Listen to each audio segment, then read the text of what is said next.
Mary, what I'm going to do is I have this, if you've heard the podcast, I have that little beginning where I'm going to say, welcome back. This week, we're going to be talking to the, incredible author of Too Much, Never Enough, How My Family.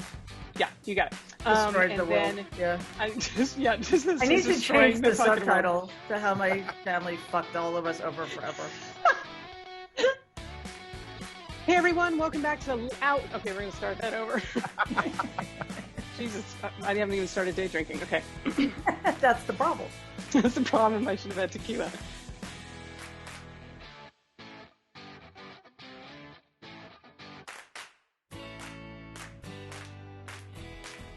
I want to bring on my guest this week because I will literally talk all day if she allows me to. So she's going to have to give me a hard stop on this episode. But here we go. Listeners of Out in Left Field, she is the author of the book that has sold more copies in literally one day. Actually, I think it broke we know it broke the one-day record for Simon & Schuster, and we do believe it has sold more copies to date than her uncle's book, Art of the Deal, has sold in 29 years. More than the president's niece, she is a mother, she's an activist, and now she is an award. It's going to be an award-winning author because she's broken records. So please, everyone, welcome to Out in Left Field, Mary Trump. I can't even handle it. How are you? I'm hanging in there, Dana. It's really, really good to be here. I mean, hanging in there. Okay, so we spoke a little bit off through some emails and Twitter DMs and stuff. How are you really? Like a real question, like not as Mary Trump's niece, not as an author, like a citizen of the United States of America. Holy shit. Yeah, it's actually horrible. We're in New York.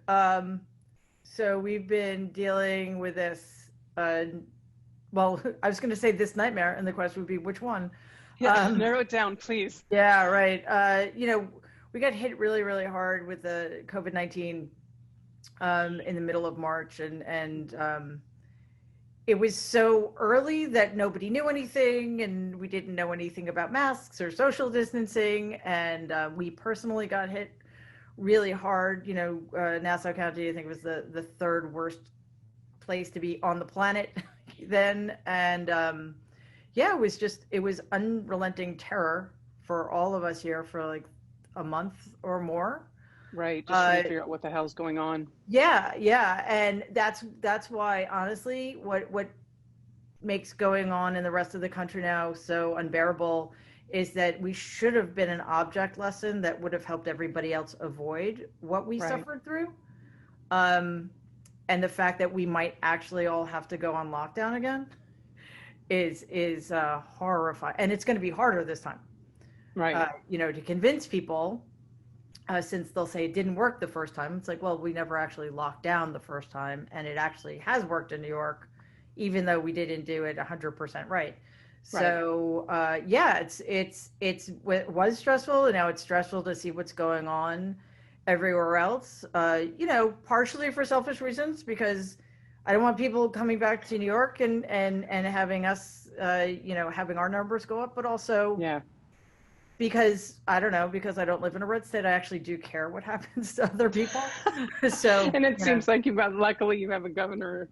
The mayor's debatable. The governor's doing a hell of a job. Absolutely.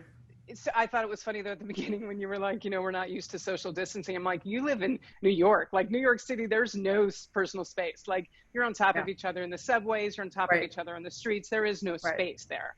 Right. Well, I'm on Long Island, so I'm protected by the fact that I live in a Republican town and I have no friends.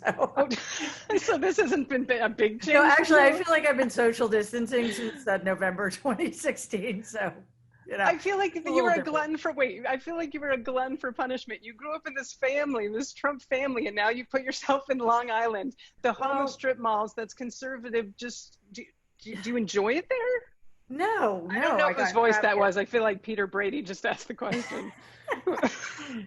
Marriage does awful things to people, especially when they end and you're trapped. So, but look, my daughter had a really great growing up experience here, so it's fine. But the weird thing is, and again, there are a lot of worse things going on in the world, so I'm not really complaining. But I finished writing the book while we were in quarantine. So I was supposed to move into the city after I finished writing the book. Oh, okay. That's not happening. So it's So all right. the book I finished in 2 days. One, it's fantastic, and congratulations on the success of the book. Thank I you. feel like there has to be some personal uh, joy knowing that. And if you haven't read the book, if you're listening to this podcast and you're watching this and you have not read the book, please pick it up right now. It's on back order. You cannot get, I mean, Mary, you cannot get a physical copy in the United States right now in any bookstore. They're sold out everywhere. I had to That's get mine true. on I Kindle. did. I I well, mean, in anyone that I could find, everything's on back okay. order. Well, they just went out for another printing, so hopefully that will change. I love that. Yeah. The fact that, and I said this in the intro, you have sold more copies of Too Much and Never Enough than your uncle, Donald. It's so weird to call him that, but I know that's how you referred to him throughout the book. Yep. Donald has sold in 29 years of The Art of the Deal. There Yep. has to be some personal joy in seeing that. Yeah, and just as an aside, I wish everybody would call him Donald because Trump is my name. So when you know, when people use it in a derogatory, it's also my daughter's name. So it's Right. like, I understand, but still, it would be great because he would also drive him crazy if people called him Donald instead of Sir. You know, all those fictional people calling him Sir. Yeah, you know, the most important thing to me, and the thing that there was no way to anticipate, is how well the book is landing. Like Yeah. people are responding to it, and I Good. honestly feel like it might make a difference, and that's why I wrote it. But not, you know, we can't guarantee that ever. So that to me is the coolest part. As for the sales, you know, don't get me wrong, it's really nice. So, but it's more that it'll drive him crazy if he even Right. knows. Like, I'm not even sure if anybody would Oh, allow come him near on. that information. Are I you don't know. kidding me? I don't know. I would allow him or not, you know he is searching for it. I think they can hold That's him. probably true. He has Googled you every day. Well, Yeah, probably when he's woken up to see the sales. He's looking at the numbers. You know he's looking at the numbers. you're Hey, right. he's Yeah, thank you. yeah. I like that Okay, you had that moment where you were like, you know what? You can be proud of that. You're driving, and I'm going to call him Donald through the entire interview, good. And forever. just for us and forever, because it's hard to call him the P word, not his No, P never. word, I but never have, yeah, and nobody ever should. good, good. Okay, so I want to do a few things if I can. I want to talk to the author of the book. I want to Mhm. talk to Donald's niece, and I would love to talk to you as a clinical psychologist who has a PhD and understands the psychology around someone like this as well as the rest of the family. So Mhm. let's start with the book because I know there's a lot of listeners that are very curious. I hope everyone has already read it. If you have not, you'll get to hear a little bit about it now. Um, Everyone's saying, why did you speak out now? You've answered that in several interviews. I don't necessarily want to know why you spoke out now, Mhm. but was there a turning point in his presidency that you were like, now is the time to start this book? Like, I'm not trying to, because there's a part in the book where you were talking about after your grandfather died, Mhm. and you came to the realization as his granddaughter, oh my God, I don't have to worry about his approval because he wasn't looking to approve me. The only person in the world Right. he cared about giving his approval to was Donald. And when Right. you realize that, it didn't matter if you were, you know, volunteering for a Syrian refugee organization, you knew that your job had to be something big. And in the book, you said, my job is to take Donald down. Yeah. Yeah. And you know, in retrospect, I regret the grandiosity of that statement. It sounds really arrogant, and because I don't think it's clear that I was writing about that moment I was experiencing, not that I felt like, you know, it was my job or that I was even capable of doing such a thing, but just that, like, that's the those are the heights we need to reach in my family to feel like we can make any kind of difference at all. You know, it has to be Right. something really big, or it doesn't matter. So, you know, there actually wasn't a turning point in his administration, because, you know, what was it, day one, the Muslim ban? I mean, Yeah. that was all I needed. you know. I mean, it was Yeah, his exactly. inauguration. It started before. I mean, the Starting in tapes and the 2015. So Mexicans are rapists, drugs, blah, blah, blah. exactly, you know, the racism, the misogyny. It started with the birther stuff in 2011 or whatever that was. So Right, it's not anything he did, because I knew all along that this never should be allowed to happen. right. It was realizing finally that I had something to leverage, um, and which were the 40,000 pages of documents I had in my possession, which I had completely forgotten about until Suzanne Craig of the New York Times, an extraordinary investigative reporter, was able to convince me over a few months that, one, I still had the documents from our lawsuit, our 2000 lawsuit, after I'd been disinherited, and two, that they actually could mean something, that they could, in her words, potentially rewrite the financial history of the Trump family. Right. So, you know, saying something in 2016 would have been a total waste of time, There was because so much going on. he was getting away with everything, and I had nothing concrete to point to. It literally would have Right, been, he said, she said, she's disinherited, she's bitter, she's cashing in, whatever. Like all this right, stuff people are saying about me now, with the exception of having proof of something.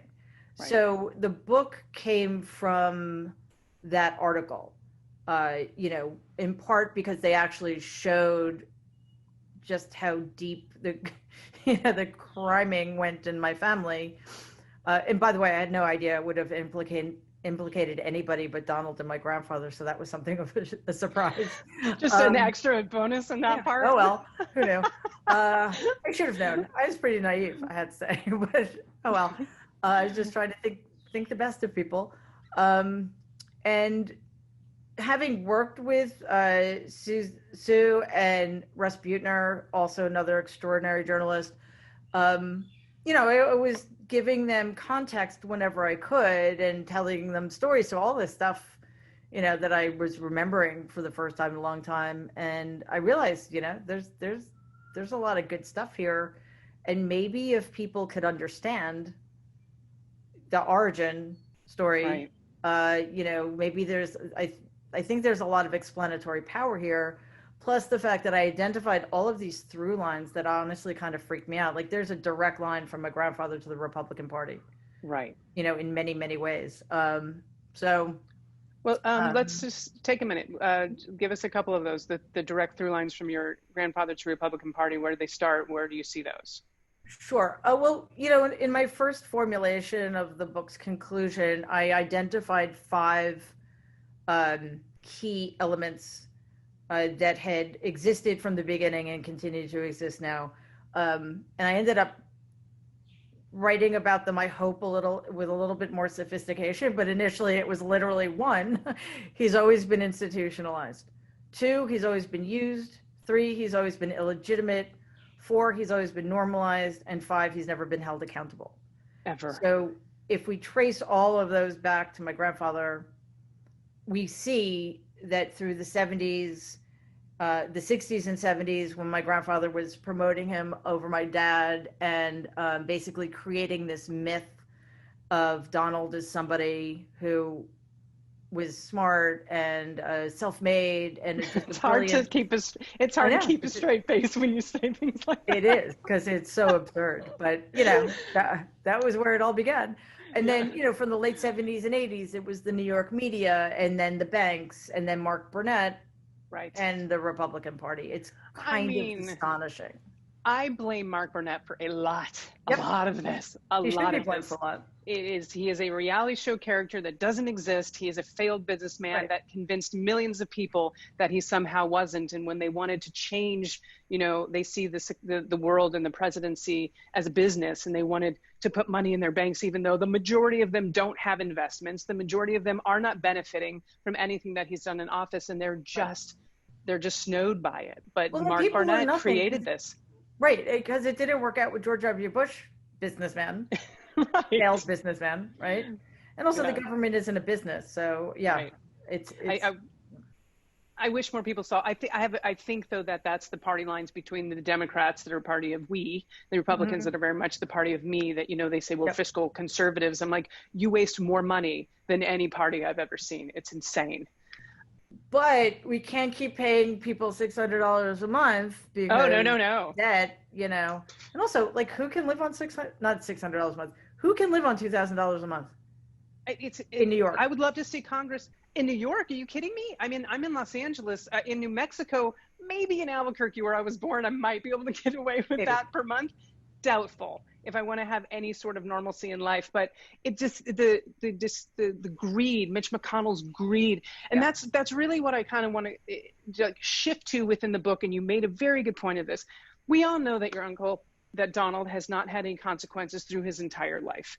Mhm. I do want to talk about how you say basically where the psychosis of this began. And I'm going to bring up Maslow's hierarchy, which we know. Mhm. And I have a very high lesbian base. So I think there's also a lot of, psychologists in my listenership Probably. that know Maslow's. And the other reason I want to bring up Maslow's hierarchy is that if Donald ever hears this episode, he'll have no idea what the hell we're talking about. So, Oh, he's already very confused by this whole thing. by the whole thing. Oh God, okay, I have so many questions, but Maslow's hierarchy, there's a bottom foundation in this pyramid that was fractured when your grandmother got sick and was gone, and Yeah. your grandfather literally abandoned his children. At the time, there were not 5 yet, were there? I was your dad. Yeah, there were 5. Freddie was okay. My Freddie was older uncle one. Robert, it was 9 months after he was born. He's the youngest. Okay. It was Marianne, my dad, Elizabeth, Donald, Robert. Okay. And from what your book explains is that somehow Donald was the most affected by your grandmother's absence and your father's abandonment during that time. He seemed to have whatever happened in the development of life during that stage of the hierarchy has carried on through his entire childhood, his entire adult. You mentioned in the book that he is stuck at a 3-year-old. He's stuck at a 3-year-old that will not grow, will not learn, does not know how to sift through information or synthesize information. He is stuck in that stage. Right. And as a clinical psychologist, what happens when someone literally gets abandoned during that stage of support in their life? Yeah. I mean, just to clarify, I think that my Uncle Robert was probably as affected, if not more, because 9 months is particularly egregious time to lose all, caregiver connection. But, he's not in the Oval Office. So, Right. and he's not, killing people on a Jesus. daily basis. So, and for obvious reasons, I was focusing more on Donald, but yeah, it was terrible for Donald. So basically, I don't say this explicitly in the book because it's jargony, but the most obvious impact would be that Donald had an adjustment disorder, which means that, he was not attachment disorder, which means that by losing his primary caregiver and, my grandmother, who, although quite an imperfect parent, even then, was providing the affection and the nurturing and, just filling his needs, whether they were emotional or material. So by losing her, that was a blow. Right. And that created a destabilizing environment. The fact that my grandfather was not just incapable of fulfilling my grandmother's role, but uninterested in doing so. Right. Yeah, added a level of uncertainty and terror to that already quite debilitating situation. So in order to, keep the fear and the loneliness at bay, Donald had to develop a bunch of pretty severe defense mechanisms to protect himself from what must have felt like just a terrifying, very cold world where, nobody was there for him. So the great irony of that is that it was my grandfather's neglect of Donald, his psychological abuse of my dad, who was 7.5 years older. So like Donald Right. got to witness that Right. as he got older. And the defenses that Donald developed to protect him from my father's fate, from my grandfather's sociopathy, were the things that my grandfather came to value in him. Right. It was literally, Yeah. that's what he was rewarded for. Yeah, and that ended up very badly. Yeah. It ended up very, very badly. Did I just say the understatement of the millennium? I think you might have. Like they're a little iffy. Like they're a little iffy. They're a little iffy.